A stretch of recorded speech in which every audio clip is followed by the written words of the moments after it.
आज पूर्ण यवतमाळ जिल्ह्यामध्ये संबंधित पोलीस स्टेशनच्या हद्दीमध्ये जेवढं पण आपला रेकॉर्डवर गुन्हेगार असेल, आर 2पेक्षा जास्त गुन्हे दाखल झालेले आरोपी, आर हिस्ट्री शीटर्स, असं सर्व लोकांना आपण पोलीस स्टेशन स्तरावर बोलवून त्यांना मार्गदर्शन पण करण्यात आलेलं आहे। त्यांच्या रिलेटेड फोटोज आणि बाकी डिटेल्स पण अपडेट करण्यात येत आहे। तसेच ज्यांना नोकरी नाही आहे, आर काही कामधंदा नाही आहे, त्यांना आपण हे पण सांगितलं की आम्ही त्यांना काम म्हणजे गुन्हेगारीच्या प्रवृत्ती सोडून बाकी काम करण्यासाठी पण आपण मदत करणार आहे। आता तुमच्यासमोर पण एक उभं राहून बोलतात की मी ड्रायव्हिंग करतो, मला नोकरी नाही म्हणून सांगतात, आम्ही कुठेतरी कोणाला ट्रान्सपोर्टरला बोलून पण त्यांना कामावर लावणार आहे।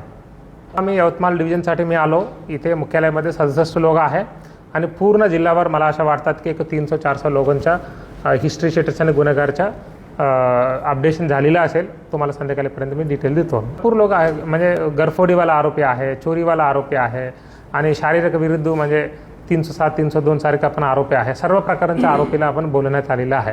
फक्त याच्यामध्ये एकही क्रायटेरिया आहे, ज्यांच्या विरुद्ध 2 अधिक गुन्हा दाखल झालेल्या आरोपीने बोलवण्यात आलेला आहे। त्या टोटल आपण इंट्रागेशन फॉर्म भरून घेणार आहे, त्यांच्या सर्व डिटेल्स अपडेशन करून घेणार, त्यांच्या फोटो, नाव, फोन नंबर, सध्या काय करतात।